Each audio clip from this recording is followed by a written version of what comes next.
Quels sont les principes fondamentaux de cet enseignement? Est-ce que vous pouvez me donner deux ou trois points dont on pourrait sentir immédiatement une application dans la vie quotidienne?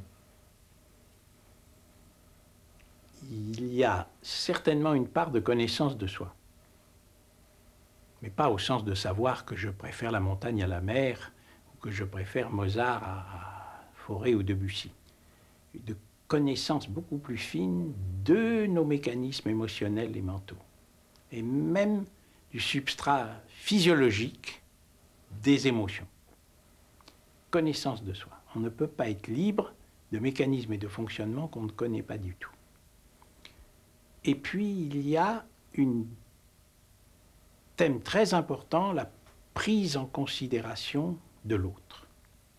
Beaucoup pensent qu'une voie dite de la connaissance, c'est avant tout une introspection, chercher en soi et uniquement en soi la source ultime de la conscience, de l'être, de la vie. C'est vrai mais très incomplet. On ne peut transcender la dualité, pour employer le langage métaphysique, que si on a d'abord pleinement vécu cette dualité. Donc, un des points essentiels de cette voie, c'est « il y a moi, d'accord. Peut-être un jour l'ego va s'effacer, mais pour l'instant, ce moi est là. Avec ce que je veux, avec ce que je refuse, avec ma sensibilité particulière.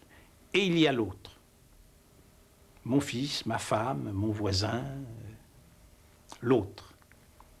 Et je donne, je m'exerce à donner à l'autre le droit d'être pleinement ce qu'il est, à lui rendre son autonomie. Ça, c'est un point essentiel et qui demanderait à être beaucoup approfondi, tant le mécanisme ordinaire de l'ego et du mental est une projection de notre monde intime, enraciné dans l'inconscient, sur le monde réel. Il y a une grande loi devant laquelle nous ne pouvons que nous incliner si nous voulons vivre dans la vérité. S'il y a deux, deux sont différents. C'est une loi absolue. L'autre est un autre. Et c'est seulement en allant jusqu'au bout de cette vraie dualité, ou de cette vraie altérité, que nous pouvons aller vers la communion, ou ce qu'on appelle la non-dualité.